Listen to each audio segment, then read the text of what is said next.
i zawsze sobie zadawałem pytanie, jak to zrobić, żeby jednak wygrywać. Tak ja często wrzucam swoje treningi i ktoś mówi, ja chcę twój plan treningowy, a ja mówię, nie masz szans, żebyś ty go zrobił. Mimo wszystko to jest ciągle sport mocno wytrzymałościowy i dobra baza tlenowa tu bardzo pomaga. Trenowanie pod Hyrox jest dużo łatwiejsze niż pod CrossFit. Przygotowanie planów jest dużo łatwiejsze, tylko tam trzeba być cierpliwym. Hybrydowy sport to jest ogromny kawałek tortu do ugryzienia. Co chcesz poświęcić? Co ty chcesz poświęcić, żeby to osiągnąć? Ludzie nie zadają sobie tego pytania, bo to zawsze jak chcesz wyjść na najwyższy poziom, wygrywać w czymś, to zawsze musisz coś poświęcić. Nie? Cześć, witajcie w kolejnym odcinku Health Podcast, wyjątkowym, ponieważ finałowym i też z tego powodu gościmy niezwykłego gościa, bardzo nieprzypadkowego. Proszę Państwa, mamy w studio po raz pierwszy crossfitera z krwi i kości. I to nie byle jakiego, tylko jednego z najlepszych w Polsce, który teraz podbija świat Hyroxa. Trener, założyciel studia treningowego Genius Przystań, Miłosz Staworzyński. Cześć Miłosz. Ale mnie przedstawiłaś bardzo ładnie, trochę się zestresowałem. Witam słuchaczy również. Bardzo mi miło, dziękuję. Nam też jest bardzo miło, że przyjąłeś zaproszenie, że siedzisz tutaj u nas, nie przedłużając, bo pytań mam do Ciebie sporo, wiele ciekawych tematów, także jedziemy z tym. Powiedz Miłosz, szperając w internecie na Twój temat, robiąc jakiś research, doszukałam się, że trenowałeś chyba z 10, jak nie więcej, różnych dyscyplin.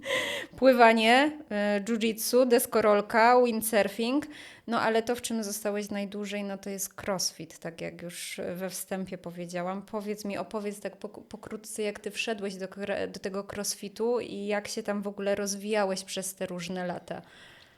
Dodam tylko, że jakbym miał warunki sportowe pod surfing, to bym pewnie trenował surfing. Ale w Polsce jest jak jest i nie ma warunków do trenowania na co dzień. Więc wybrałem sobie sport, gdzie jest ciężko. Jakoś tak chyba zawsze wybierałem sobie ciężkie sporty do trenowania. Było to dla mnie ważne, żeby trenować coś ciężkiego, coś nietypowego. CrossFit był takim sportem i jakoś tak zostało. Od małego, tak jak powiedziałeś, bardzo dużo sportów trenowałem różnych i na wysokim poziomie, to znaczy zawsze starałem się brać udział w zawodach, czyli chciałem się sprawdzać. No tak się urodziłem, taką mam naturę, to chyba znikąd nie wynika z jakiegoś mojego wychowania większego, to znaczy może tak, wychowanie było sportowe, ale zawsze chciałem się jakoś sprawdzać mocniej, więc pełno sportów trenowałem, byłem w miarę sprawny na różnych poziomach i jakiejś mobilności, wytrzymałości i szybkości i trochę siły, chociaż siła to była moja najsłabsza część, do tej pory jest moim najsłabszym ogniwem. No i jak przyszedł Hyrox, jak przyszedł CrossFit, to już byłem gotowy, że tak powiem, więc wygrałem pierwsze jakieś podwórkowe zawody i już tak zostałem w tym crossficie. No i tak z zawodów do zawodów, raz lepiej, raz gorzej. Może tak, wygrałem pierwsze zawody crossfitowe, jakieś takie podwórkowe. No i już mi się spodobało to wygrywanie, więc zostałem na dłużej. Niestety później bardzo długo nie wygrywałem. To można tak powiedzieć, że dużo czasu poświęciłem na to, żeby znowu wygrywać, bo jak zacząłem jeździć na trochę lepsze zawody już w Polsce czy potem za granicę, no to się okazało, że nie jestem taki dobry jak myślałem, więc potrzebowałem trenować dużo więcej i zawsze sobie zadawałem pytanie, jak to zrobić, żeby jednak wygrywać. No i do tej pory szukam tej odpowiedzi, że tak powiem. Ale powiedziałeś bardzo ciekawą rzecz, że siła była Twoją słabością, że tak powiem, jest tym najsłabszym ogniwem. To jak to się ma do tego, że jednak w tym crossficie się rozwijałeś i to skromnie o sobie mówisz, bo jednak naprawdę nadal jesteś jednym z najlepszych zawodników w Polsce, mimo że nie jesteś już tak aktywny jak kiedyś, prawda? Twoje wyniki mówią same za siebie.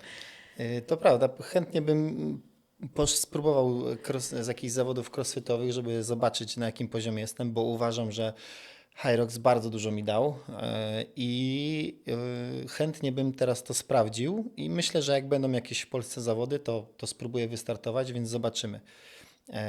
Zobaczymy, jak to będzie tak naprawdę. A jeśli chodzi o tę siłę, to poświęciłem bardzo dużo czasu i różnych innych rzeczy, żeby tą siłę zbudować. To było moje najsłabsze ogniwo. Ja się wywodziłem z pływania, czyli mnie rodzice zapisali bardzo wcześnie do klasy pływackiej, szkoły sportowej, więc tam rozwijałem, że tak powiem, głównie sporty wytrzymałościowe, czyli no wiadomo, że pływanie jest sportem bardziej wytrzymałościowym, to zależy jaki dystans. No ja miałem predyspozycję do tych średnich dystansów, czyli 200-400 metrów, to były moje dystanse pływackie. No i tam trzeba było też specyficznie trenować. No jednak bardziej wytrzymałościowo niż szybkościowo, mimo wszystko. No i tak moje ciało się w tę stronę rozwijało, dlatego ja później jak zacząłem trenować siłowo, no to ten deficyt siłowy był ogromny w porównaniu do mojej wytrzymałości. No i musiałem bardzo, bardzo dużo czasu poświęcić, żeby tą siłę zbudować. Wiele lat, wiele treningów codziennie, czasami 2 razy dziennie, czasami 3 razy dziennie no i tak, udało mi się.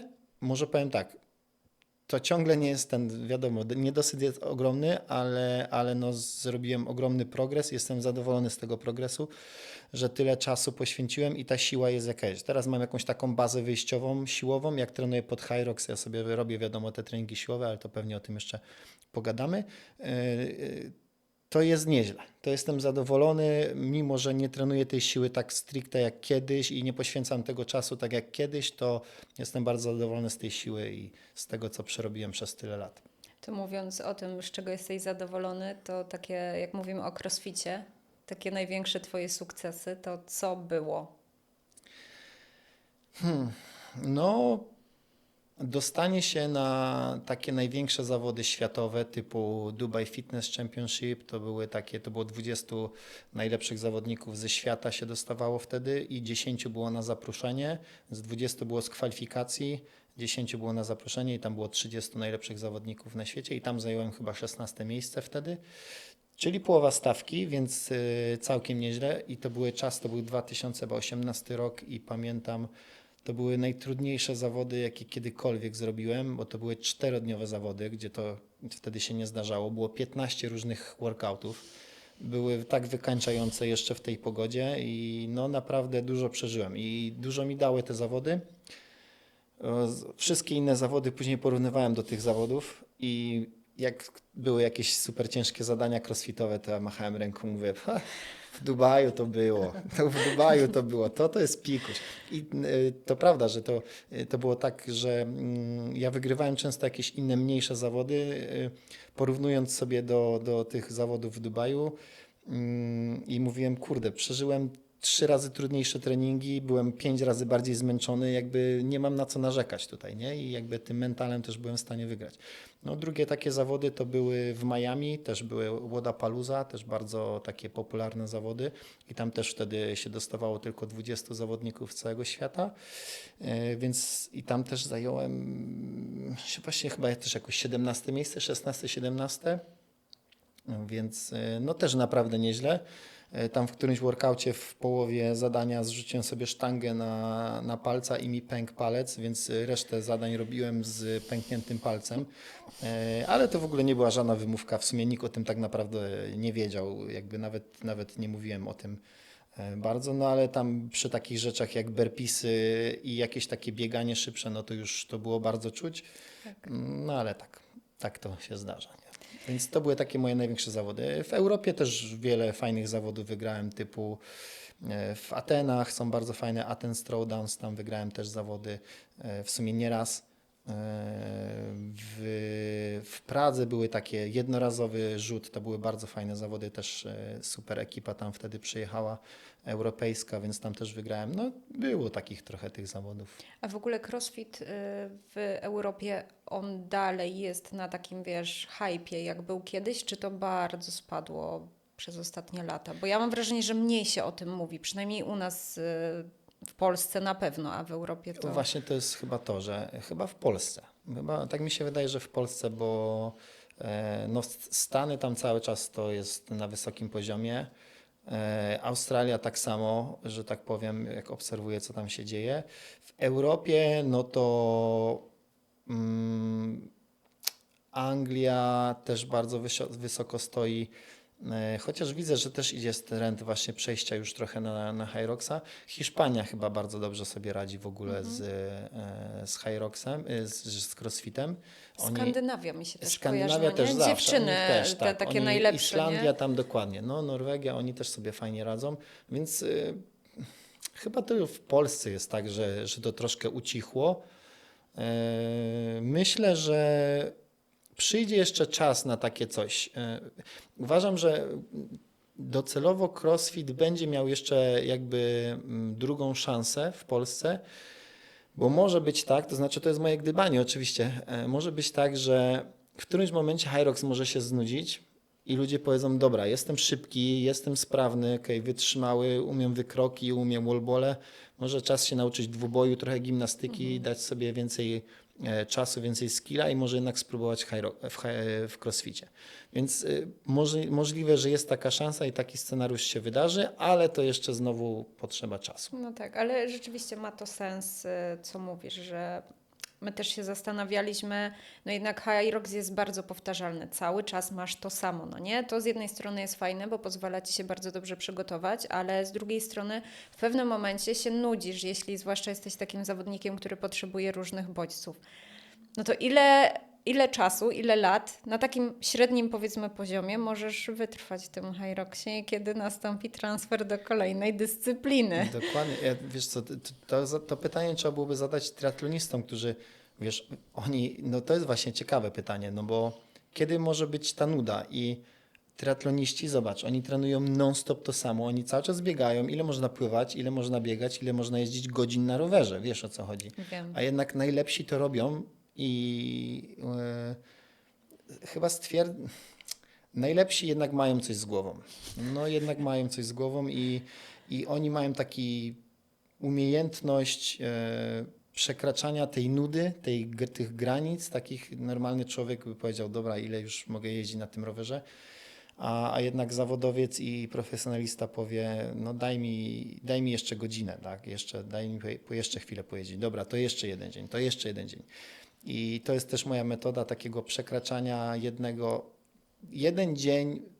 Moją metodą jest zrobienie treningu najlepiej jak się da, tylko ten jeden dzień. Ja nie myślę o tym, co będzie jutro, co będzie pojutrze, czy tym bardziej za tydzień, tylko dzisiaj jest dzisiaj i ja muszę zrobić ten trening najlepiej jak się da. A rano wstaję, ja już nie pamiętam, że ja wczoraj zrobiłem na 100% trening, to znaczy 100% na tyle, ile co tam w zadaniu jest oczywiście, jak to ma być zrobione, bo to wiadomo, nie chodzi o intensywność 100%, tylko o zadanie, które masz wykonane, rozpisane, wykonać na 100%. No więc tak to wygląda. No tak myślenie tylko dzisiaj, co jest do zrobienia, a nie co jest do zrobienia za tydzień i chyba myślę, że najlepsi też to mają, że oni już nie myślą, co było wczoraj, tylko dzisiaj jest kolejny dzień, a nie myśli, co jest jutro. I triatloniści chyba tak mają, no ale to warto ich zapytać, nie wiem, czy tak jest, natomiast właśnie chętnie bym się dowiedział, jak oni walczą z tą nudą. Co oni mają w głowie, jak siedzą na 4 godziny na rowerze i potrafią jechać przez 4 godziny w miejscu, szczególnie w domu na trenażerze, Tak. i jadą przez 4 godziny na rowerze. No to jest ciekawe dla mnie. No. Ja pamiętam, nie wiem czy obserwujesz Alicja Pyszka. Ona właśnie jeździ tak w domu i pamiętam, że ona pokazuje, że jeszcze celowo nie żadna muzyka, żadne dźwięki, zero ekranu, tylko biała ściana. 4 godziny czy 5 godzin, nie? To jest chyba jakaś forma, zresztą ona też o tym mówiła, to jest jakaś forma budowania tego mentalu, bo tam na zawodach, zwłaszcza jak ona na tych takich ultra wyścigach bierze udział, no to tam często jesteś sam ze sobą długie godziny, no nie?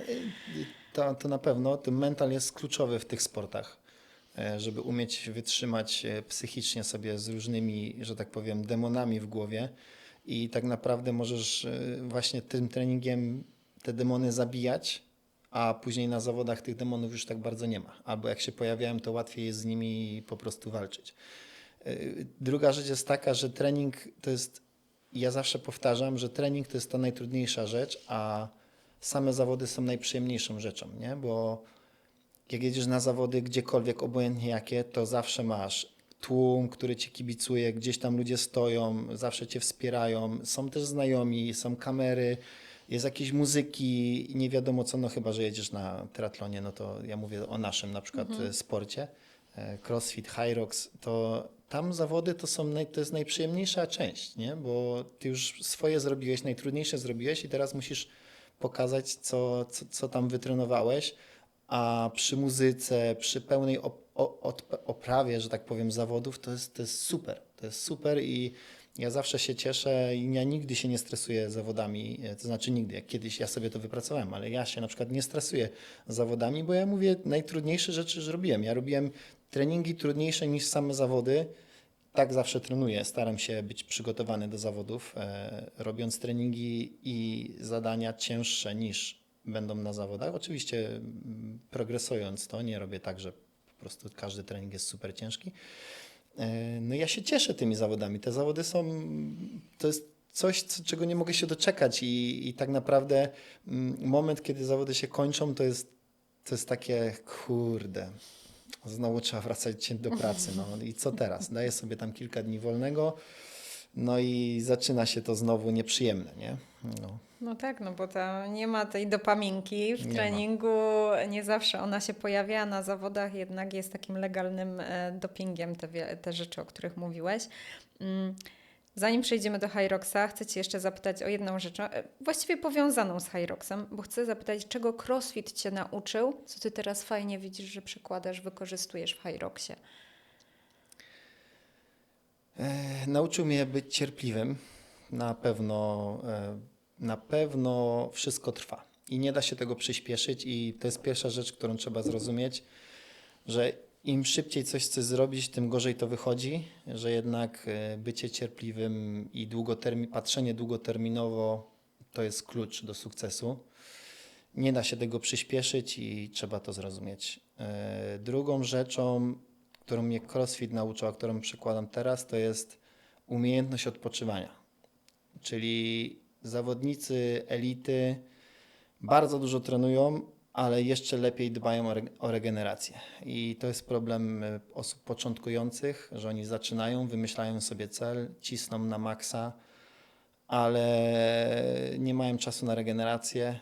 Często, wiesz, dużo osób, jednak 95% osób musi pracować na etacie albo ma jakąś pracę, gdzie poświęca czas.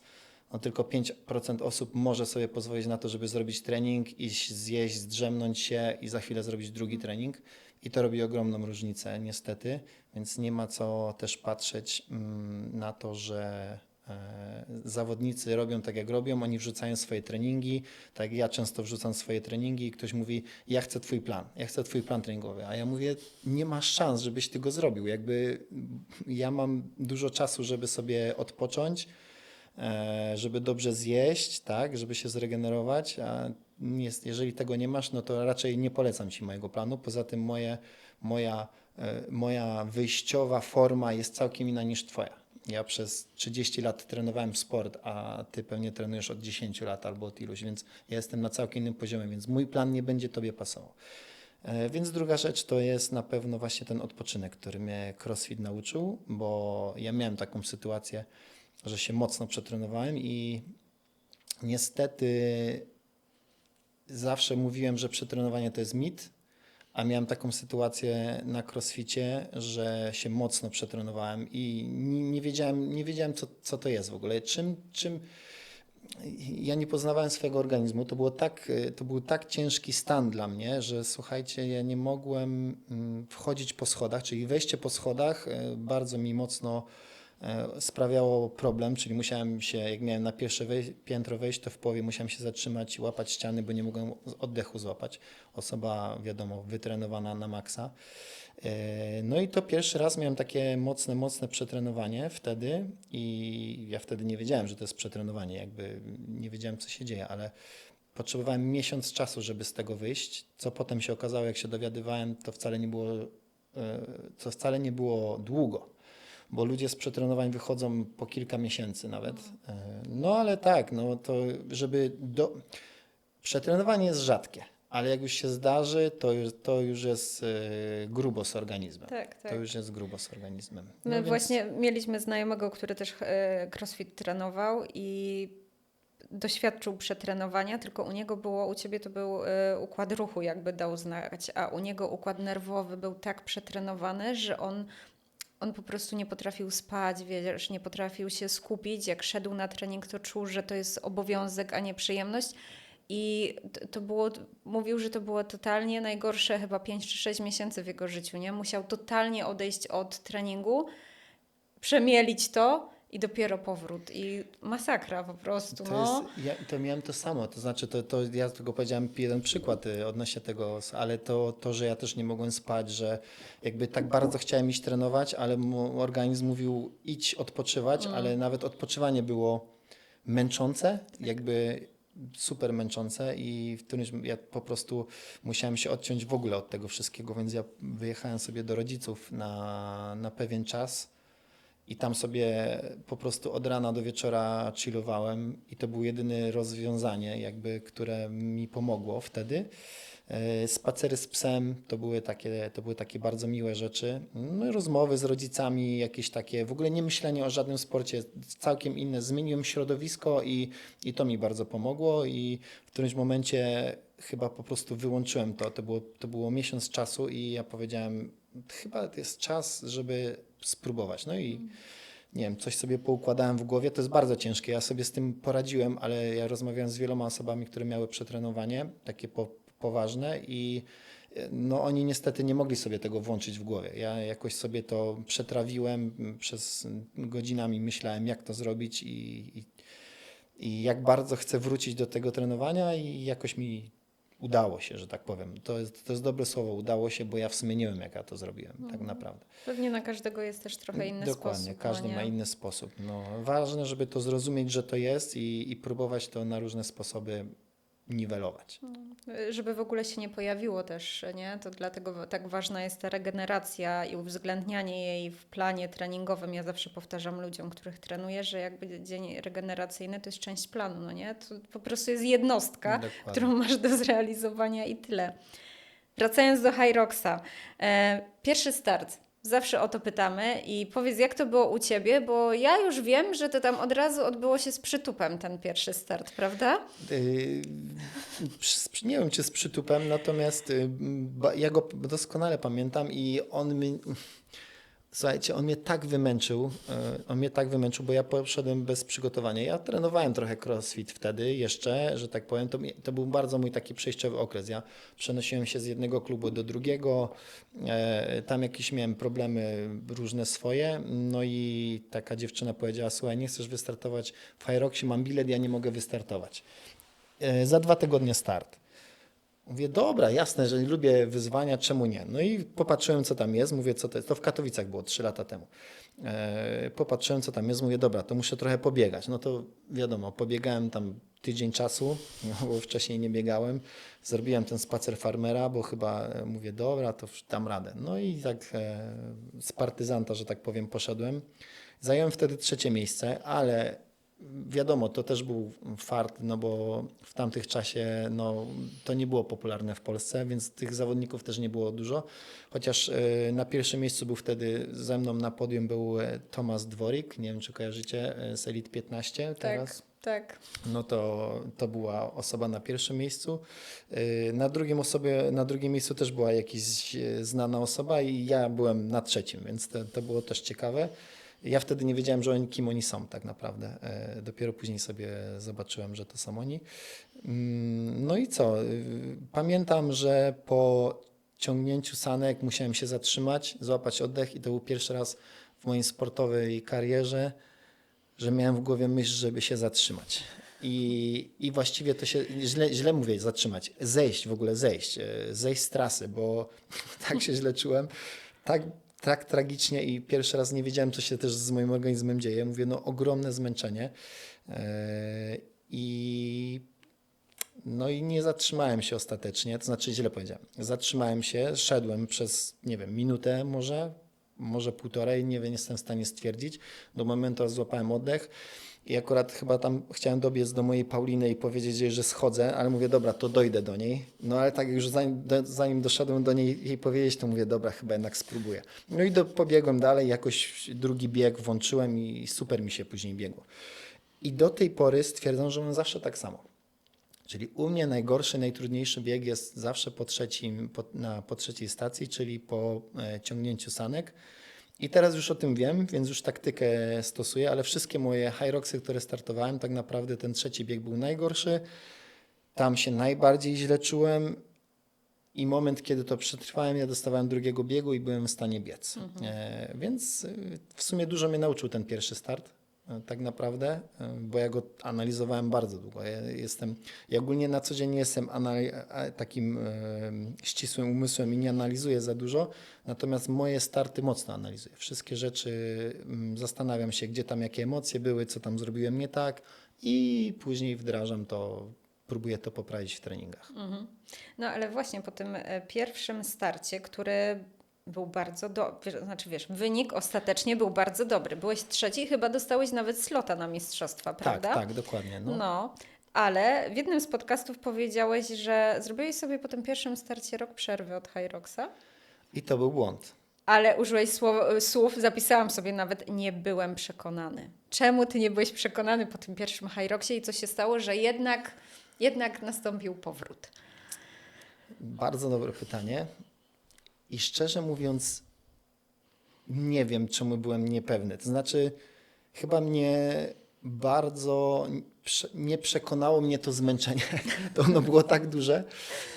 Oczywiście to był mój błąd, bo wiadomo, teraz już wszyscy wiedzą, żeby nie zaczynać za szybko. Tak jakby ja wtedy totalnie nic nie wiedziałem. Jakbym miał może z pół roku na przygotowanie się do tego startu, to ja bym posłuchał podcasty właśnie na ten temat, ja bym poczytał, zobaczył najlepszych, co oni robią, jakie mają tipy i tak dalej. I pewnie bym do tego podszedł inaczej. Jest szansa, żebym zrobił dużo lepszy wynik niż zrobiłem.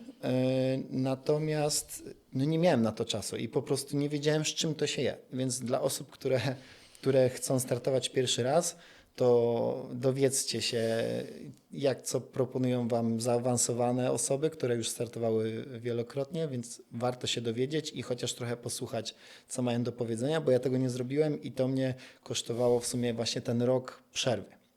I teraz bardzo żałuję, bo bylibyśmy teraz pewnie w innym momencie. Jak ja bym ten rok pobiegał, że tak powiem, albo się przygotował, no to pewnie byśmy byli teraz w innym momencie. Trochę straciłem tego czasu.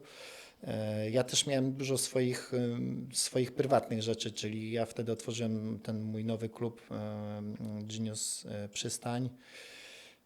Otwierałem, tam zamykałem w inny klub i dużo jakichś takich rzeczy było, gdzie musiałem trochę nie myśleć o sporcie. Ja wtedy w ogóle straciłem totalnie formę po tym Hyroxie, bo no nie miałem czasu za bardzo trenować. Oczywiście ja zawsze trenuję, to nie jest tak, że ja nie trenuję, ja trenuję praktycznie codziennie, ale to wiadomo, to były treningi na podtrzymanie zdrowia. Ja to mówię dla zdrowia, czyli treningi 30-45 minut max, to co mogłem, ile tam mogłem wdrożyć, to sobie po prostu to robiłem, żeby nie stracić jakiejś tak super formy, ale i tak w porównaniu do takich zaawansowanych jednostek to było nic. No dobra, to kiedy był ten moment, że powiedziałeś, no dobra, wracam? Chyba wyszła jakaś, chyba wyszedł na Instagramie jakiś post, że są zawody w Warszawie. Mówię, dobra, no to Warszawa to już blisko, mieszkam blisko w sumie stadionu, więc mówię, czemu by się nie przygotować. I to był chyba styczeń, tak, jak ja wróciłem wtedy z Bali, ja byłem na Bali, ja sobie tam trenowałem dosyć mocno, więc wróciłem z Bali, no i stwierdziłem, że faktycznie na ten kwiecień się przygotuję. I wtedy jeszcze Kinga Hanslik jakoś tak się styknęliśmy i mówimy, dobra, to chodź spróbujemy, wystartujemy razem. Więc to był taki fajny okres przygotowawczy. My razem trenowaliśmy codziennie praktycznie, to był super czas, bo też dużo się nauczyliśmy, że tak powiem. No i to był taki moment, gdzie ja faktycznie już wziąłem się na 100% za to. Mówię, dobra, no tak już wchodzimy w to zróbmy to porządnie, tak? No i tak, no i zadowoleni byliśmy.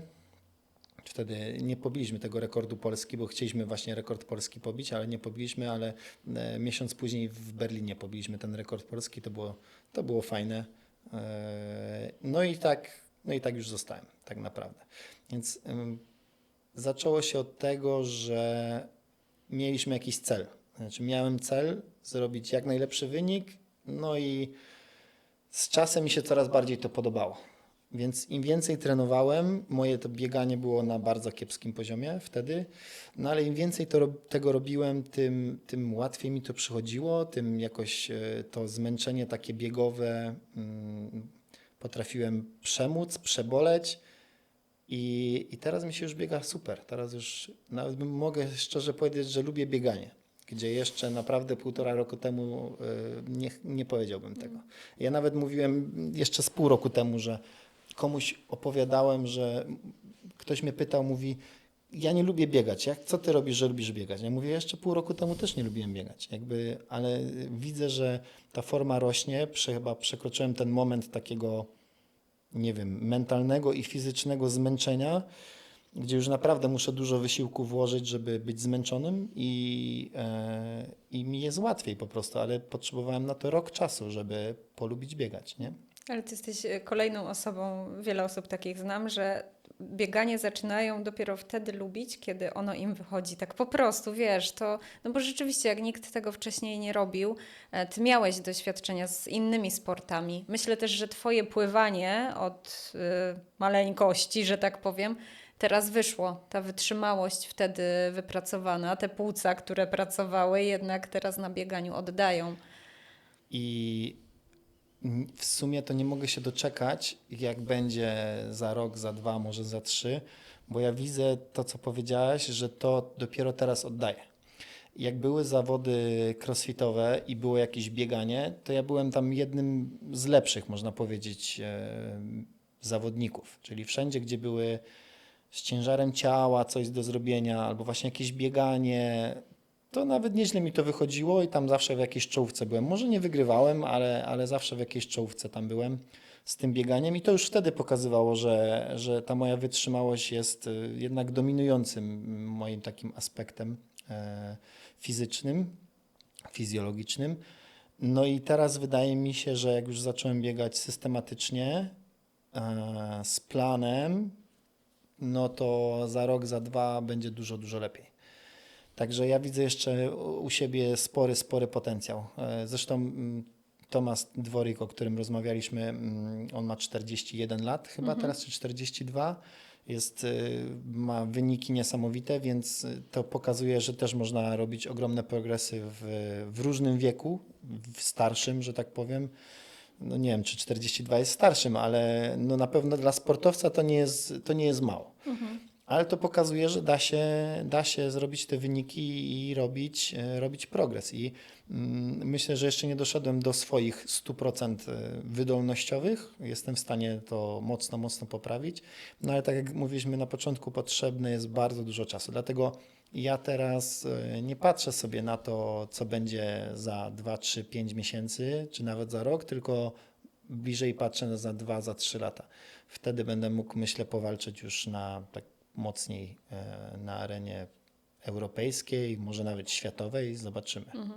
A jeśli chodzi o plan treningowy i trenowanie, no bo Hyrox to jest młoda dyscyplina i wszyscy się jej cały czas uczymy tak naprawdę. Jest mało badań, nie wiadomo co tak naprawdę działa, co nie działa. Gdzieś tam każdy się, że tak powiem, maca z tym Hyroxem i szuka swojego sposobu. Jak ty sobie rozpracowałeś treningi Hyroxa? Jak według ciebie, co się sprawdza? Jak mówimy, nie wiem, o takim splicie tygodniowym, to jaka ilość jednostek, jaki typ? U mnie się to zmieniało, odkąd zacząłem trenować. Im dłużej trenuję, tym bardziej to zmieniam, że tak powiem, w stronę typowej wytrzymałościówki. Mimo wszystko to jest ciągle sport mocno wytrzymałościowy i dobra baza tlenowa tu bardzo pomaga i to widać po biegaczach i triatlonistach, którzy wchodzą do Hyroxa, że oni nigdy nie pchając sanek są w stanie skończyć z wynikami lepszymi niż crossfiterzy, którzy mają siłę, mają wytrzymałość taką siłową, ale nigdy nie biegali, nie? Więc to już jest pierwsza rzecz, która daje do myślenia, czyli trening mocno wytrzymałościowy. I widzę też u mnie się to sprawdza bardzo mocno. Czyli ja miałem, zresztą na obozie Adidasa mieliśmy konsultacje naszych wyników, które tam mieliśmy badania wydolnościowe, mieliśmy taką konsultację i ten gościu, który nam to robił, powiedział, że tym do mnie, i to jest właśnie indywidualne mocno, ale myślę, że u wielu może się to sprawdzić. Powiedział mi, że jedyną rzeczą, którą ty musisz robić, której zapewne nigdy nie robiłeś, to jest wybiegania w drugiej strefie, nie? I ja mówię, ale to jest takie nudne. Najgorsze. To jest takie nudne, najgorsze. A on mówi, ty nic innego nie musisz zmieniać, dodaj tylko strefę drugą, nie? I faktycznie to zrobiłem i momentalnie mi wszystko zaczęło iść. Jakby to był taki game changer i mówię, no dobra, no muszę. No dla mnie 45 minut ciągłego biegu to było bardzo dużo. No dzisiaj rano przebiegłem pierwszy raz 18 km, tam tempem 5,20, 5,30. Nie pamiętam, kiedy ostatnio tyle przebiegłem. Naprawdę, to był mój, oczywiście ostatnio przebiegłem tam 11, 12, 13, 17, no i teraz 18, więc jeszcze nie pamiętam naprawdę, kiedy wtedy przebiegłem takie długie wybieganie. Czuję się świetnie i czuję, że to naprawdę dużo mi daje. Więc teraz więcej jednostek mam strefy drugiej niż intensywności tak naprawdę. No ale okej, to jestem ja. Osoba, która trenowała całe życie, może tak, większość życia tego ważniejszego trenowała crossfit, no tam były typowo metaboliczne zadania, czyli od razu w pierwszej minucie wchodziło się na piątą strefę i trzeba było wytrzymać jak najdłużej. Więc do tego jestem gotowy. Dlatego dla mnie na przykład nie jest problemem pchanie sanek i zaraz wybiegnięcie z dobrym tempem. Problemem jest u mnie utrzymanie tego tempa. To jest najgorsze, tak? I dla większości będzie pewnie to samo. Ale jestem w stanie dobiec do stacji, zrobić ją bardzo dobrze i wybiec też szybko, natomiast utrzymanie tego tempa już jest dla mnie problemem. No i to jest właśnie ta praca w tej strefie drugiej tak naprawdę. Ja to dodałem sobie do treningu i czuję się świetnie, a split u mnie treningowy wygląda w ten sposób, że robię poniedziałek, to jest przykład teraz, bo to się zmienia, ale zazwyczaj jest tak, że poniedziałek robię siłę rano, wieczorem robię strefę drugą na rowerku. We wtorek robię interwały biegowe na przykład, wieczorem robię strefę drugą na wiośle. W środę robię znowu siłę rano i wieczorem robię strefę drugą na skiergu, na przykład, albo tam z rana, w czwartek jakoś. I potem mam w czwartek albo w piątek mam tę specyficzną pracę, czyli robię wszystko takie zadaniówki pod Hyroxa. Sobotę robię siłowy i drugą strefę, no i niedzielę zazwyczaj mam wolną. Czyli jeden dzień robię sobie taki totalnie luz. Staram się trenować 2 razy dziennie. Drugi trening zawsze jest strefa druga w ramach regeneracji. Często nawet w pierwszej strefie sobie robię, po prostu regeneracyjnie, żeby być gotowy na drugi dzień. Zdarza mi się sesja nawet trzecia, to znaczy robię trening siłowy rano, później mam jakieś tam treningi, prowadzę i mówię, dobra, no to w sumie mam jakiś czas, mam siłę, nie muszę tam nic, nie mam żadnych zaplanowanych działań, że tak powiem, no to mówię, dobra, to jeszcze dorobię sobie coś, co dawno nie robiłem, czyli na przykład dynamikę. Więc robię jakieś zarzuty, skoki, to są rzeczy takie dodatkowe. One nie są jakieś super ważne w Hyroxie, uważam. Natomiast warto sobie, jak jest czas, to warto sobie je wrzucać, żeby organizm nie zapomniał, że może takie rzeczy robić. I ta dynamika, ta pliometria też jest ważna ostatecznie.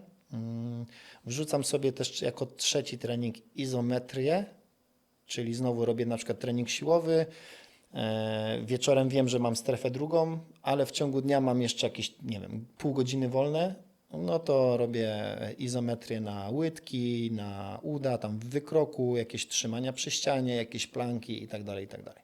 Więc to jest, ale nie, żeby nie było, trzecia sesja treningowa to jest nie więcej niż pół godziny. To jest szybka rozgrzewka, pach, pach, pach, ja jestem po robocie. Żeby nie przeciążać organizmu, to ma być tylko bodziec, żeby organizm nie zapomniał, żeby słuchacze tutaj nie pomylili, że trzecia jednostka jest super ciężka.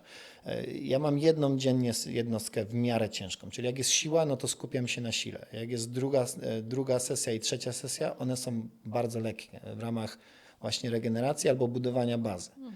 Więc tylko jedną jednostkę robię ciężką. Raczej nie robię dwóch jednostek. Moi koledzy po fachu z zagranicy robią często double threshold day, czyli podwójne jednostki podprogowe. Jeszcze tego nie próbowałem, ale przyjdzie czas i wtedy znowu będziemy mogli porozmawiać na ten temat, więc nie mam zdania na ten temat, bo tego nie próbowałem.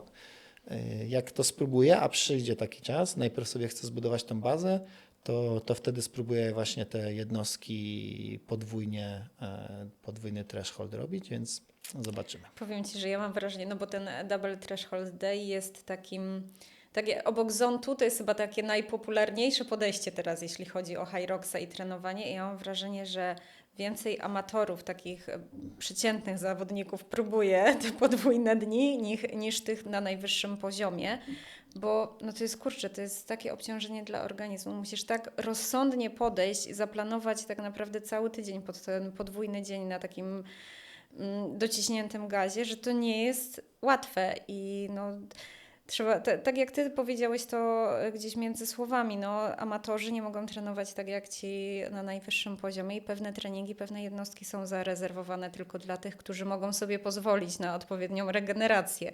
I znają swój organizm. Tak, nie? i znają swój organizm, a wiele osób, wiesz, weszło w Hyroxa i po roku, po pół roku chce robić treningi, jak ktoś z Elite 15 gdzieś tam pokazuje. No nie? Dokładnie, dokładnie. To jest potężne ryzyko. A jak mówimy o Elite 15, SAP 60, złamana 60 w Warszawie. Gratulujemy. Dziękuję. Sprawdzałam, masz teraz 5. najlepszy czas w Polsce z facetów, co myślę jest bardzo dużym osiągnięciem. Zwłaszcza, że mówisz, że gdzieś jeszcze cały czas jest jakiś zapas i chęci są duże. I też w sumie też policzyłam, że 7 osób wśród mężczyzn z Polaków złamało tą 60. Jak do tego doszło, Miłosz? Zdradź nam sekret. Ja myślę, że jeszcze my dopiero wchodzimy w ten okres, gdzie dużo Polaków będzie łamać te 60 i to za niedługo to nie będzie w ogóle jakiś większy wyczyn. Natomiast już każda minuta poniżej to już jest naprawdę dobrze zaplanowany trening i regeneracja. A jak u mnie do tego doszło? Najpierw dałem sobie cel, a później go osiągnąłem. To tak w skrócie. Ale Bardzo ładnie. żałuję, że nie dałem sobie większego celu. Teraz tak sobie myślę. Ja bardzo dobrze się czułem na tym wyścigu. Dużo też, nie oszukujmy się, to był bardzo dobry dzień na łamanie rekordów, bo nasz stadion jest pod to idealny, że tak powiem. Tam powietrze było...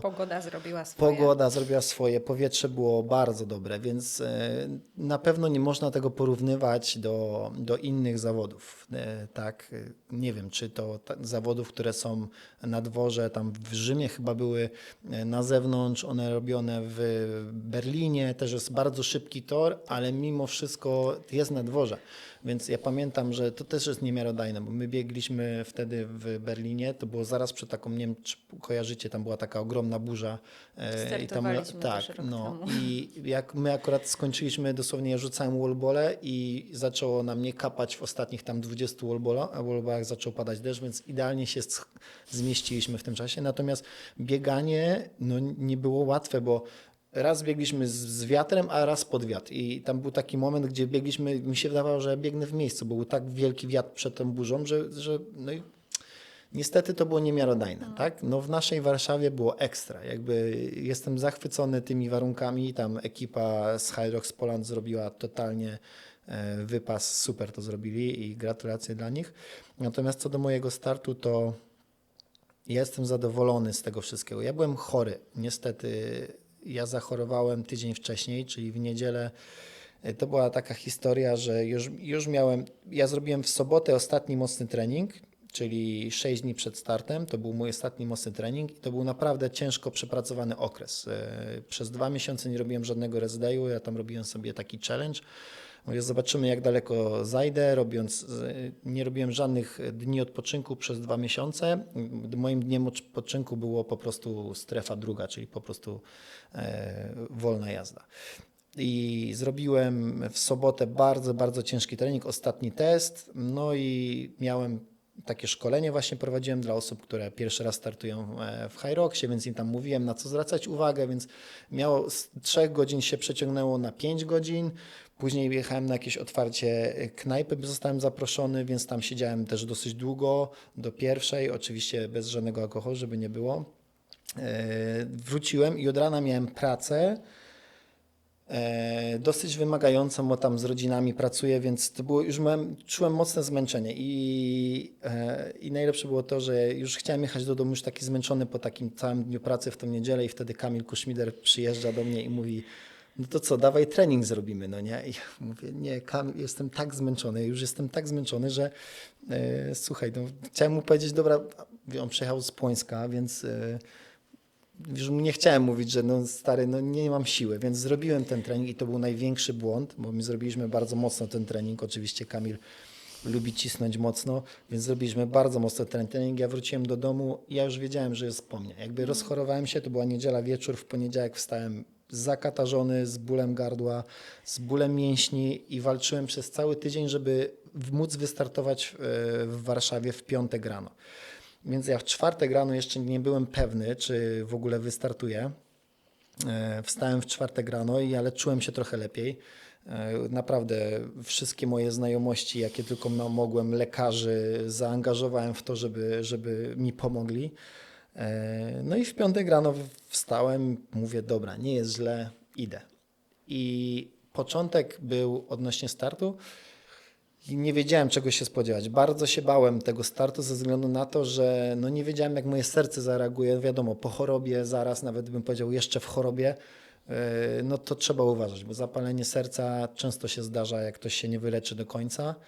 Więc biegłem bardzo ostrożnie, pierwsze 3 kilometry, ale widziałem, że jest nieźle, że całkiem nieźle się czuję i oddychanie dobrze i to jest chyba też metoda, ja później sobie analizowałem, że ja biegłem asekuracyjnie bardzo, ale dzięki temu mogłem drugą część przyspieszyć mocniej, subiektywnie oczywiście, bo mi się wydawało, że ja przyspieszam na maksa mocno, a potem w wynikach widziałem, że to wcale nie było mocno, ale subiektywnie czułem się świetnie. Ale morale pewnie Tak, wiesz. tak, właśnie ciągnięcie sanek, to co mówiłem na początku, czyli mówię, dobra, zobaczymy jak będę się czuł po tym ciągnięciu, więc przeciągnąłem je w miarę szybko, byłem zadowolony z mojego czasu. Też nie szukujmy się, te sanki w Warszawie bardzo dobrze szły.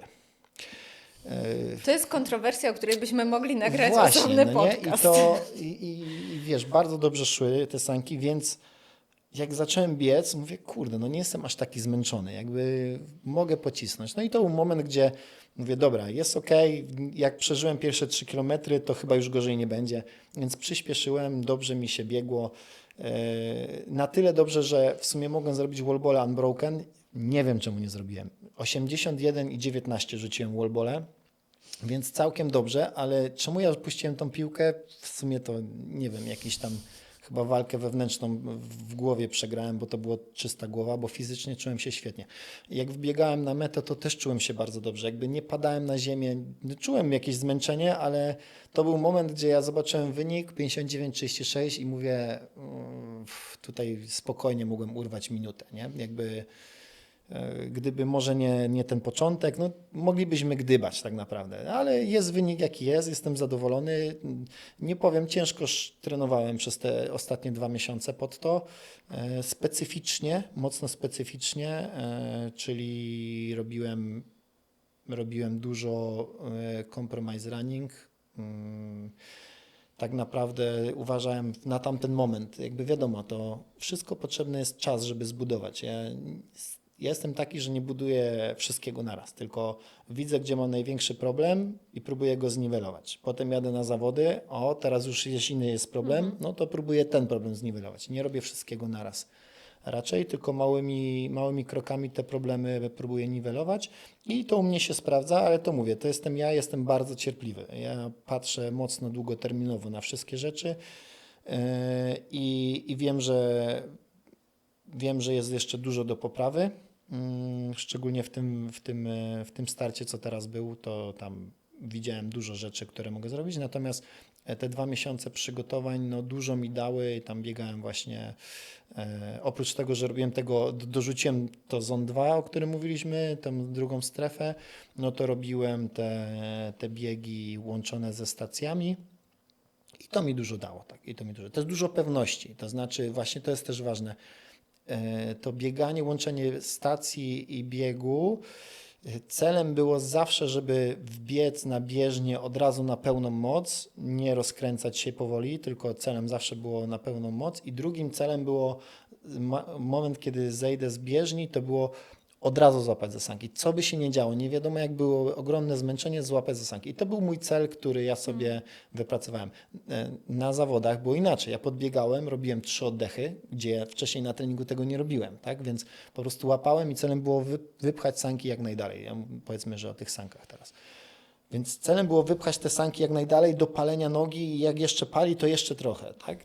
To był cel. A tutaj, przez to, że tak trenowałem, no to mi było dużo łatwiej. Jakby ja pociągnąłem, no wiadomo, to jest znowu kontrowersje tego dywanu, że tak powiem, tego turfu, ale no 2 długości bez zatrzymania na zawodach pociągnąłem i potem 3/4 i 3/4 jakby, więc bardzo łatwo mi się to pchało i nie wiem, czy to jest właśnie kwestia tego dywanu, czy tego, że tak trenowałem. No właśnie. Może jedno i drugie. może nie? jedno i drugie, To też jedno nie i drugie. odbierajmy sobie wszystkich sukcesów tym, że była dobra pogoda i fajny dywan, nie? No bo to gdyby się wcześniej nie zrobiło roboty, to by nic z tego się nie wydarzyło tak naprawdę. Prawda. Ale o tej niedzieli chcę pogadać przed Warszawą, bo wiemy, że był u Ciebie Kamil, bo opowiadał nam o tym na ostatnim odcinku, ale wiemy, że też inni zawodnicy byli u Ciebie, trenowali. Dylan Scott, tam jeszcze z jednym zawodnikiem, czy jakieś sekrety zawodników Elite 15 udało Ci się podpatrzeć, uzyskać? Tak i nie. To znaczy, ja dużo z nimi nie rozmawiałem. Oni byli u mnie cały tydzień w sumie, we dwójkę, więc rozmawialiśmy tylko na Instagramie. Ja ich też wpuszczałem do klubu, żeby oni sobie mogli sami trenować, ale często tam byłem, więc podpatrywałem, co robią tak naprawdę. Szczerze mówiąc, jakoś nie rozgrzewali się za mocno, jakby trochę tam łydkę zrobili, kilka wymachów nogą i już wsiadali na bieżnię. To, co Scott Dylan robił, i on teraz to wrzuca. Ja z nim rozmawiałem, że on teraz robi sobie testy i to jest coś, o czym też możemy porozmawiać. To jest fajne, bo on zawsze mówi, niezależnie od miejsca, gdzie jest na świecie, zawsze ma taki miernik kąta bieżni i zawsze musi na tym samym kącie bieżni biec, czyli on sobie ustawia tam telefon, robi sobie jaki ma kąt, zawsze musi być taki sam kąt i on tam robił taki test. Jego test był tak, 5 kilometrów bieg pod górkę i właśnie tam to się wyszło, że na mojej bieżni to jest 17 nachylenie, czyli bardzo wysoko, bardzo jakby to jest super, mega mocno. Później było 5 kilometrów na ski, 2 kilometry na wiośle i na koniec było 100 wykroków. Nie, 100 wykroków i 100 wallballi. I to był jego test, dokładnie. 5 km biegu pod górkę, 5 km ski, 2 km wiosło, 100 wykroków z workiem i 100 wallballi. I to jest test, który on mówi, on robi raz na 3 tygodnie, żeby sprawdzać sobie, gdzie on może urwać i tak dalej, i tak dalej. Więc to było takie fajne. Ja akurat wcześniej też takie coś zrobiłem, może nie tak mocno jak on robił, bo jego zadanie trwało tam 50 kilka minut, mówi najlepszy czas. No moje zadania, które ja sobie wymyśliłem, to trwały między 30 a 35, więc jest trochę różnica w tym wszystkim. Natomiast widzę, że to ma sens. No i w Warszawie było widać, że ma niezłą formę, bo tam dobre, wysokie miejsca zajął, więc naprawdę fajnie i warto go obserwować. No i to jest jedna rzecz, która mnie utwierdziła w przekonaniu dzięki niemu, że warto robić sobie jakiś test, raz na jakiś czas go sprawdzać, czy naprawdę idziesz w dobrą stronę. Bo jeżeli ty robisz cały czas jakieś inne rzeczy, jakieś obwody, ale te ćwiczenia się zmieniają, to tak naprawdę nie jesteś w stanie tego zmierzyć. No, w CrossFicie to było właśnie fajne, że tam było to mocno mierzalne i policzalne. Jakby z tego słynął CrossFit, że ty masz jakieś zadanie i za 2 miesiące robisz to samo zadanie i sprawdzasz, czy ty zrobiłaś progres. No i tak naprawdę w Hyroxie nie powinno być inaczej. A nawet bym powiedział, że to jest trochę łatwiejsze, no bo mamy te same ćwiczenia cały czas, więc ja uważam, że trenowanie pod Hyrox jest dużo, dużo łatwiejsze niż pod CrossFit. Przygotowanie planów jest dużo łatwiejsze, tylko tam trzeba być cierpliwym, po prostu robić swoje dzień w dzień, być cierpliwym i nie patrzeć, co będzie za rok, bo to można oszaleć, tylko tak jak mówiłem wcześniej, dzisiaj to robisz, do zrobienia masz tylko to, co masz do zrobienia, a nie myślisz o tym, co jest jutro. Ze Scottem jeszcze bardzo dużo, co widziałem, no to znowu to, co ja powiedziałem, czyli ta strefa druga. On mógłby siedzieć na rowerku non-stop. On cały czas siedział, to cały czas SMS-ami, mogę przyjść na rowerek? Mówię, przecież byłeś rano, nie? Jakby wiesz, o co chodzi. Nie odpada ci tyłek. I on, kurde, to samo, no nie? Ten jego kolega Stefan chyba, to samo. Topowi zawodnicy i widać, że ta strefa druga też jest dla nich kluczowa. No tak, my to widzieliśmy trenujemy też biegi górskie, może w tym roku nie aż tak bardzo, ale tam bardzo ważna jest właśnie ta objętość, która no, w crossficie też się liczy, a nabijanie jej tylko i wyłącznie bieganiem jest po prostu nierozsądne, no bo ta ilość uderzeń jest no, niebezpieczna, a na rowerze możesz siedzieć, jeździć i w tej strefie pierwszej, jak drugiej. przyzwyczaisz, to potem już możesz jechać. No przecież dokładnie. niektórzy to mają trenażery, te specjalne rowerki, no wszystko, wszystkie ciuchy, no to już wtedy ta niewygoda na rowerku nie ma takiego znaczenia. Ale też to, co powiedziałeś, że trzeba się przyzwyczaić do tej cierpliwości w treningu, a wydaje mi się, że w Hyroxie wielu osobom jej brakuje, bo ta dyscyplina jest taka trochę instagramowa, wiesz o co mi chodzi, a trenowanie nie jest instagramowe, no nie? To są najprostsze rzeczy. Nie wiem, 10-12 ćwiczeń, które tak naprawdę możesz łoić przez cały rok i one dadzą ci progres, ale większość ludzi nie jest w stanie tego znieść. A kiedy zaczną znosić, no to przychodzi ten progres, no nie? Zawsze, wiesz, to jest ważne, jak ja prowadzę zajęcia na przykład i mamy zajęcia hyroxowe u siebie w klubie, to ja im tłumaczę, słuchajcie, to jest dokładnie to samo zadanie, co tydzień temu. I oni jeszcze nie pamiętają tego. Mówimy, tak, jakby okej, jakby nawet nie wiemy o tym, jakby wiesz, oni nie pamiętali. Ale jak to się powtarzało 3. i 4. tydzień, oni mówią, kurde, my wiemy, co to jest. I ja mówię, słuchajcie, no to cała filozofia w tym jest, że dzisiaj chciałbym, żebyście, nie wiem, pobiegli na incline troszkę większym, może spróbować trochę większe tempo. Jakby chcemy przekroczyć ten próg, chcecie zrobić to zadanie lepiej niż w tamtym tygodniu. I to jest wasz cel, tak?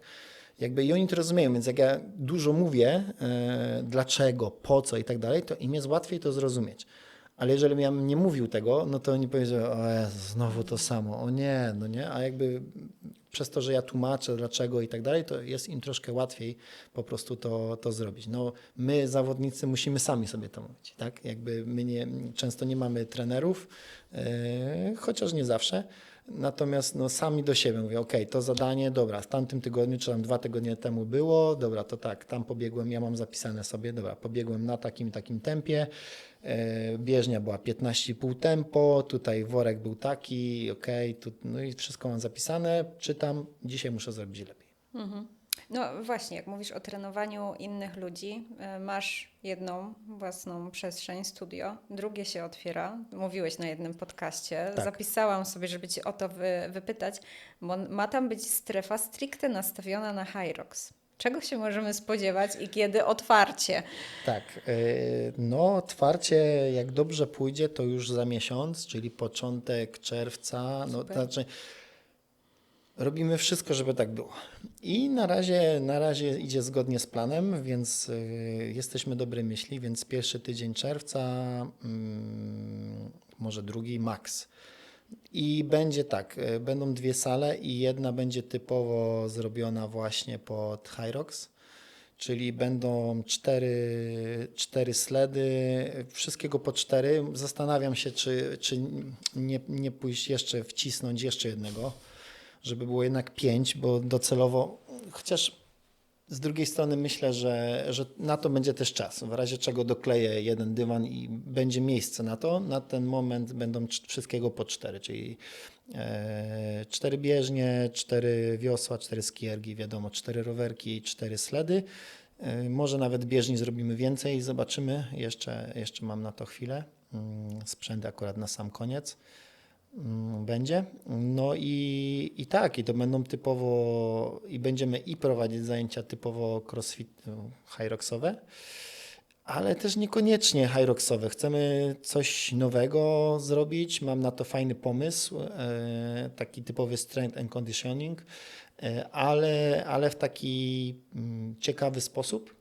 Więc też nie będzie nudy. Właśnie o to chodzi, że jednak to, co mówiliśmy, ludzie szybko się męczą. Jak mają chodzić przez rok czasu i będą robić cały czas te same treningi, no to nie o to chodzi.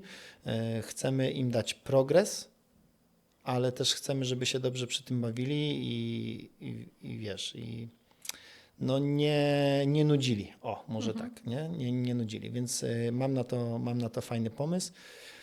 Będzie też strefa, źle mówię, będzie też, bo teraz w naszym studiu na przystani nie mamy takiego czegoś jak Open Gym. Mamy tylko dla klubowiczów, klubowicze, którzy mają wykupione karnety, te największe, mogą sobie przyjść sami na siłownię w dowolnym momencie i mogą sobie trenować. Mało kto z tego korzysta. Bo jak już chodzą na zajęcia, to już im się nie chce, nie bardzo kalkuluje i nie chce im się myśleć, co mają robić sami, więc w ogóle nie przychodzą. Natomiast w tym nowym będzie tak, że będzie Open Gym dla ludzi, natomiast my nie chcemy zrobić tego dla wszystkich. To będzie 20, może 30 takich wejść, które sobie można będzie kupić i jak to się uzbiera, uzupełni, że tak powiem full, no to potem już będzie tylko lista oczekujących, która będzie chciała wyjść, jak ktoś się wypisze, że tak powiem, z tego open. Już mówię, o co chodzi. Chodzi o to, że tak jak jest w sieciówkach, że idziesz, na przykład ktoś idzie zrobić trening na sledzie, na pchaniu sanek i ma jakieś zadanie hyroxowe i mówi, dobra, no to tak, wezmę sobie wolne, dzisiaj w pracy pójdę na 13, bo na 13 na pewno nikogo nie będzie. A on idzie na 13, a tam w kolejce i musi czekać przez 40 minut, żeby pchać sanek, bo akurat są zajęte. Tak, znam to. Więc nie chcemy takiej sytuacji, więc my wolimy, żeby ktoś zapłacił trochę więcej, ale miał faktycznie komfort z tego, że on przychodzi i on ma pewność, że te sledy są, tak? Że to wiosła działają, że jest wszystko naoliwione, naprawione, że tam jest bateria wymieniona, bo ja też kiedyś poszedłem na City Fit i chciałem pobiegać, jakieś zadanie zrobić. No i bieżnie te samonapędzane, akurat żadna nie działała, bo były baterie niewymienione. No i ja idę na recepcję, mówię, macie jakieś baterie, żeby to wymienić? No nie mamy. No mówię, kurde, no. Akurat specjalnie przyjechałem na ten targówek, żeby to zrobić, więc to są rzeczy, które mnie drażnią. Jak ja byłem kilka razy, że tak powiem, i to są rzeczy, które od razu zobaczyłem, które mnie drażnią i mówię, jak zrobię klub, to na pewno tak nie będzie. Więc nowy klub będzie ładny na pewno. Chcę zrobić to. Akurat moja Paulina się tym zajmuje, że tak powiem, wystrojem, więc na pewno będzie ładnie to zrobione, elegancko. Takie czarne z boardem połączone, więc będzie, myślę, że ładnie. Sprzęt już ja cały dobieram do tego, więc to jest moja działka. Zajęcia wymyślam też ja. Też dużo zajęć będę prowadził, więc osoby zainteresowane to zapraszam od razu. No i tak, no i właśnie jedyne co się zmieni to, że będzie ograniczona ilość open space, że tak powiem, dla osób, które żeby było pewność, że każdy ma ten sprzęt, nie? Okej, to się wydaje bardzo ciekawą propozycją, o której więcej porozmawiamy po oficjalnej części, bo jestem bardzo ciekawa. Oczywiście Was zapraszam na otwarcie i będę wrzucał wszystko i Tak.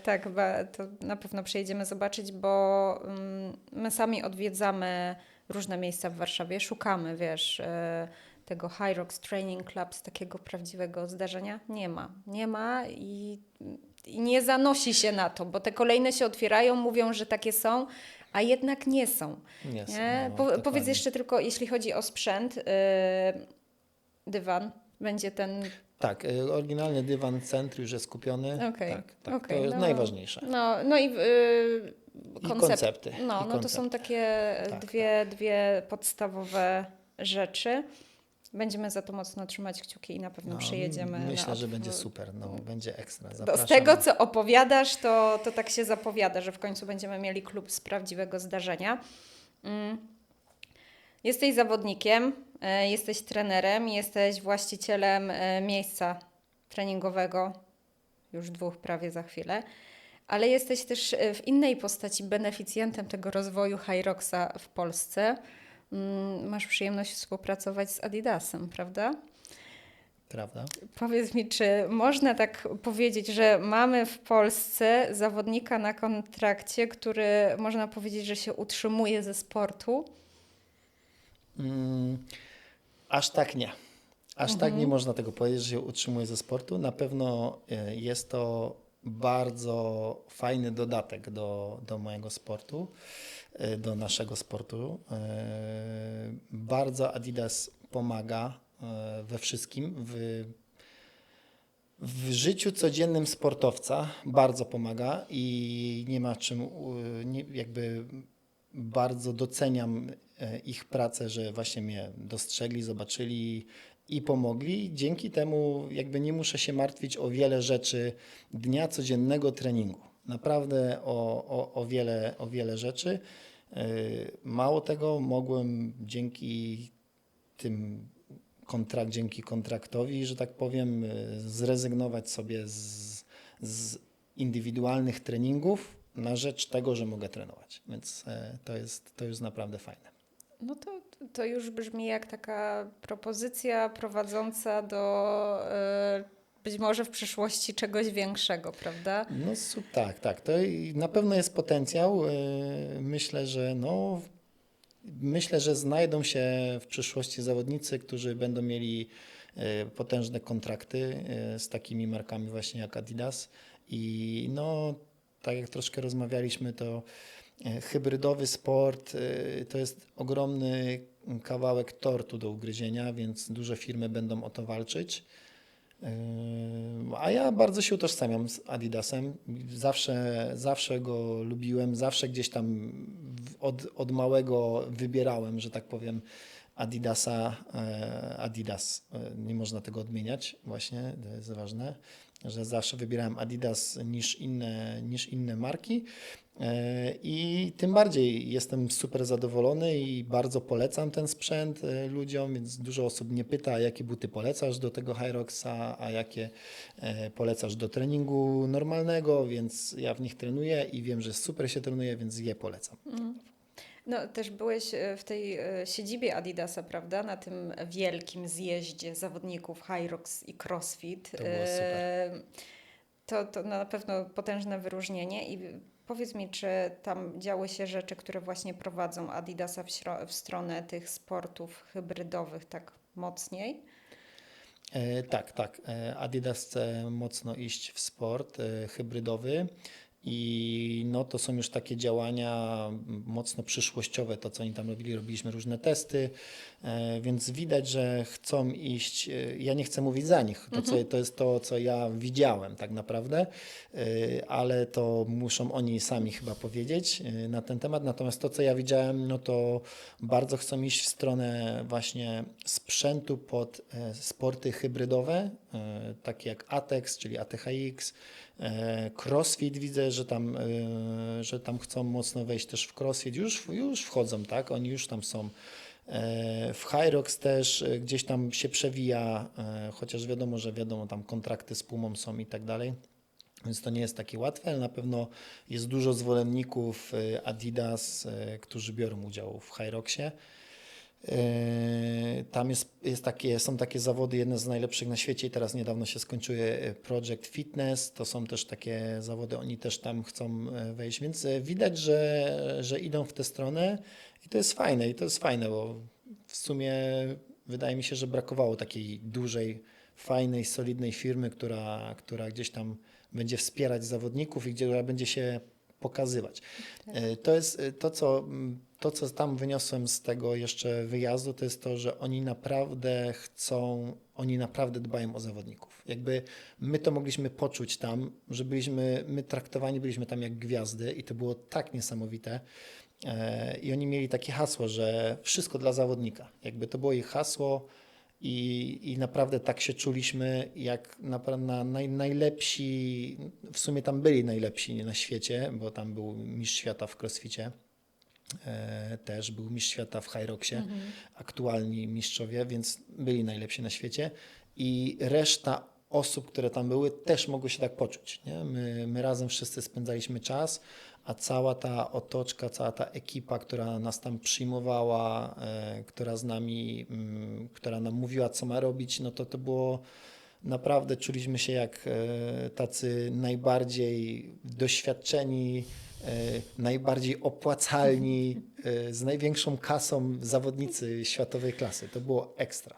No, to brzmi super, a tak jak mówisz, samo bycie na miejscu to też pewnie tak buduje, nie? Daje takiego kopa, że ktoś cię zauważa i ktoś cię tak traktuje.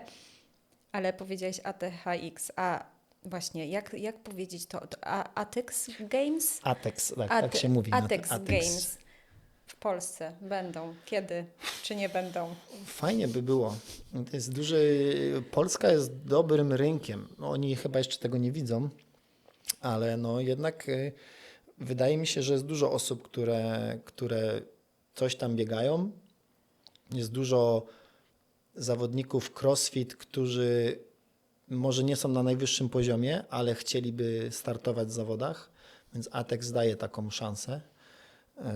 I prędzej czy później na pewno się to pojawi. W Europie to się już rozlało. Pewnie w przyszłym roku, no nie wiadomo czy będzie w przyszłym roku, ale no już za 2 lata myślę, że to już będzie ok. Widzę, że to się mocno rozwija, to obserwuję wszystko na bieżąco, co tam się dzieje. No i te duże miasta już są mocno zaatakowane. W Europie z Hyroxem było tak samo.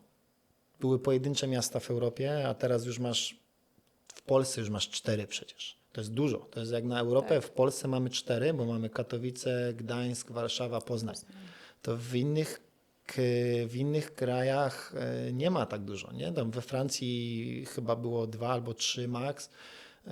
W Anglii sobie trochę więcej może. No tam Anglicy szaleją. Tak, ale jakby my w Polsce mamy fajnie z tym Hyroxem, bo mamy 4 zawody, co jest ekstra. Natomiast nie wiem, czy zauważyliście, że w Warszawie było jednak więcej osób z zagranicy niż z Polski. Nie? Ale I to na każdym pokazuje, evencie w Polsce, ja mam wrażenie. Tak na jest, każdym, nie? no ale wiesz, taka Warszawa, która no jest wielka i ta świadomość tego sportu i tego Hyroxa powinna być większa, no jednak dużo więcej było z zagranicy. I to pokazuje, że jeszcze jest duży zapas i może być duża retencja jakby ludzi, która wejdzie jeszcze w świat Hyroxa. Ja bym chciał to promować też i swoim osobom, i swoim klubem i wy jesteście przecież takimi osobami, które jakby chcą to promować i chcą pokazywać ten świat Hyroxa. I stwierdzam, że na taką długą drogę, na dłuższą metę, no to jest świetny sport. I fajnie, że my go promujemy, bo to jest prosty sport. Tak naprawdę. Trochę tej siły jest, natomiast jest to takie wytrzymałościowe. Znowu jest społeczność, co jest ekstra w tym wszystkim. Chyba nie ma takich. W CrossFicie zawsze były społeczności i teraz widzę, że w Hyroxie nawet są większe. Nawet robią się większe i to też będzie powodować, że to będzie się nakręcać. Podam Ci przykład.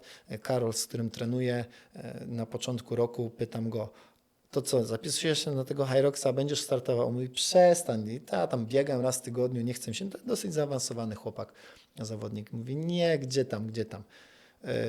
Były jakieś zawody, dowiedział się, że jego dobry przyjaciel wystartował, starszy facet, wystartował i mówi, przychodzi na jakiś trening, mówi, ty słuchaj, mój dobry przyjaciel wystartował, dużo starszy ode mnie, zapisuje się na Hyroxa.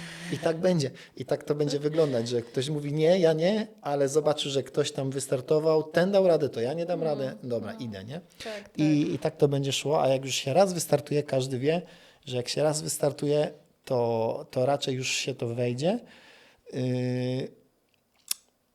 Chyba znam tylko jedną osobę, która powiedziała, a szukałem. To nie tak, że szukałem i jedna osoba powiedziała po Hyroxie, mówi, to nie dla mnie, nie chcę, nie? Ale no 99% osób jednak powiedziało, że próbuje drugi Tak, raz. i to ja mam wrażenie, że też niezależnie, czy to są zawodnicy na takim bardzo wysokim poziomie, czy tacy, którzy dopiero zaczynają, nie? Wszyscy po tym pierwszym razie, to, tak samo jak patrzę ze swojego otoczenia, to ja chyba nie znam osoby, która powiedziała, nie, już nigdy, to nie jest dla mnie. Każdy jakoś chce. I też wydaje mi się, tak jak powiedziałeś, społeczności się robią, kluby i Hyrox to raz, ale każdy inny sport hybrydowy, który wejdzie, będzie miał teraz przez tego Hyroxa trochę ułożone poletko, większe szanse. Nie wiem, czy aż na taką szeroką metę się to każdemu, na taki szeroki, że tak powiem, działanie się to każdemu uda, no ale drzwi są otworzone, nie? Nie trzeba ich wyważać, nie trzeba tłumaczyć. Jakieś know-how jest już robione i przykładamy do tego cały czas cegiełkę. Ostatnie pytanie, Miłosz. Mistrzostwa Świata. Wiem, że jedziesz do Sztokholmu. Masz slota, prawda? Macie? Tak, mamy Jedziecie? w parze z Mariuszem. Jedziemy, tak. I jaki plan? Dać siebie wszystko, to jest najważniejsze. Nie wiem, chciałem powiedzieć dobrze się bawić, ale jak się już jedzie na wynik, to nie wiem, czy aż tak się dobrze bawisz w tym wszystkim. Ja zawsze ludziom mówię, jak startują pierwszy raz, mówię, to jest pierwszy twój raz, baw się tym, ciesz się tym, bo nigdy już nie będzie tego pierwszego razu, więc ciesz się jak możesz, to jest sprawdzian, później, źle mówię, sprawdzian, jakby sprawdzasz, na co w ogóle cię stać tak naprawdę i później będziesz korygował i szedł na wynik. Na pierwszy raz się ciesz tym, co jest. Ale jak już idzie się na wynik, no to już jest, no tam trochę żarty na bok, nie? Mimo wszystko. Ja też tłumaczyłem takie wiele razy osobom, że ktoś przychodzi do mnie i mówi, Miłosz, ja od dzisiaj biorę się za siebie, biorę się do roboty, chcę takie coś osiągnąć i tak dalej, nie? I ja zawsze pierwsze pytanie mówię, co chcesz poświęcić? Jakby, co ty chcesz poświęcić, żeby to osiągnąć? Ludzie nie zadają sobie tego pytania, bo to jakby zawsze jak chcesz wyjść na najwyższy poziom, wygrywać w czymś, to zawsze musisz coś poświęcić, niestety. Raczej może tak, nie zawsze, ale w 95% musisz poświęcić, zrezygnować z czegoś, żeby to osiągnąć. No i w starcie jest tak samo, no niestety musisz poświęcić tą radość z tego startu na rzecz wyniku. No i my z Mariuszem pewnie będziemy chcieli powalczyć. Mariusz mocno się poprawił teraz biegowo, więc myślę, że zrobimy dużo lepszy czas. Ja tak samo już jestem teraz w dużo lepszej formie niż ostatnimi czasy startowaliśmy razem, więc w tej naszej kategorii wiekowej myślę, że może być okej, no. Może nawet jakaś pierwsza dziesiątka, to jest realne. Wiadomo, nie liczę tu akurat na wygraną, bo tam są już mega kozaki, jadą. Natomiast taka pierwsza dziesiątka, może ta 15 to też byłoby okej. Też bylibyśmy zadowoleni. Mariusz musiałby się wypowiedzieć tutaj, ciekawe co by powiedział. Natomiast no ja liczę ta pierwsza 15, tak, a super było poniżej tam w pierwszej dziesiątce wylądować. Zobaczymy. No, bo rozmawiamy na 5 tygodni przed, 6 tygodni. 6 tygodni przed. 6, no, Prawda? Teraz 20 my mamy start akurat, no. No, to a 6 te tygodni. Podcast wyjdzie na 2 tygodnie przed, bo zamykasz Czyli ten jakąś nasz... deklarację dałem. No zobacz, Tak, teraz dałeś mam jakąś czas, żeby... deklarację też przez te 6 tygodni jeszcze macie czas, żeby docisnąć, no nie? No bo to dalej jest dużo czasu tak No naprawdę. tak, Znaczy tak. To... jest jakiś czas, może tak, nie? Pik przygotowań właśnie pewnie gdzieś teraz sobie ustawiacie, żeby docisnąć najważniejsze rzeczy. Powiem Ci tak, nie, ja staram się być i patrzę jednak to, co mówiliśmy długoterminowo, więc to jest przystanek ciągle. To są mistrzostwa świata, ale ja liczę na to, że będę wygrywał lub będziemy wygrywać, jeżeli będę startował w parze za 2 lata. Jakby i tam sobie daję czas. To jest tylko przystanek, sprawdzenie jak będzie. Oczywiście damy z siebie wszystko, nie zakładam, że wygramy.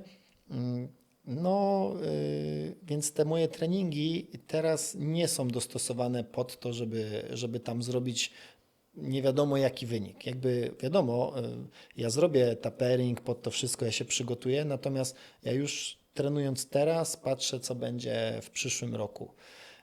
Więc ten trening nie jest, może tak, te zawody nie są takim moim głównym celem, bo myślę, że jeszcze będzie na to czas, ale dam z siebie wszystko. Super. Będziemy za to trzymać kciuki. Będziemy trzymać kciuki za to, żeby ten przystanek pozwolił Ci wsiąść do pociągu czy do autobusu, który zawiezie Cię dalej. I to w takim kierunku, w którym będziesz chciał albo będziecie chcieli, no bo też możecie dalej chcieć startować w dublu. I jeszcze tylko dodam, że to jest trzeci raz, ja dostałem się trzeci raz. Ale Śmiesznie. pierwszy raz jedziesz, no nie? Pierwszy raz jadę, a Okej. 3 razy się dostałem. I właśnie za każdym razem to było tak, że ja nie jechałem, nie dlatego, że nie chciałem na te zawody. Tam wcześniej było Nicea i Nicea Chicago. i Chicago, dokładnie. Więc ja akurat w tym samym czasie otwierałem albo coś miałem z klubem i teraz zobacz, teraz znowu mam ten klub, czyli ja teraz na początku czerwca otwieram, więc pewnie jak mi się to przedłuży, to znowu będzie i ja jeszcze nie mam biletu. Niestety przyznam się, że jeszcze nie mam biletu. Bo tak naprawdę nie wiem, co się będzie działo, no ale ja pojadę oczywiście, bo nie wystawię Mariusza, no jakby.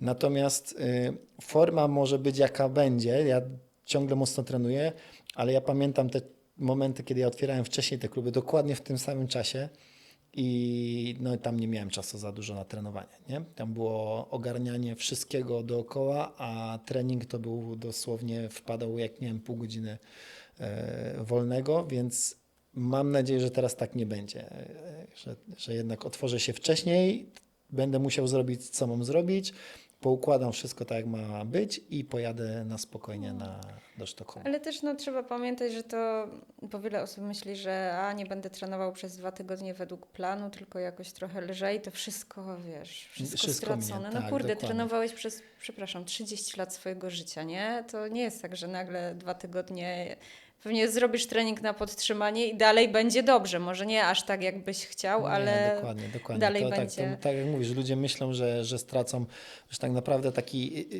przykładem jest ten mój przykład teraz sprzed Warszawy, gdzie ja w niedzielę zrobiłem mocny trening z Kamilem i poniedziałek, wtorek, środa, czwartek nie trenowałem nic, tylko leżałem w łóżku.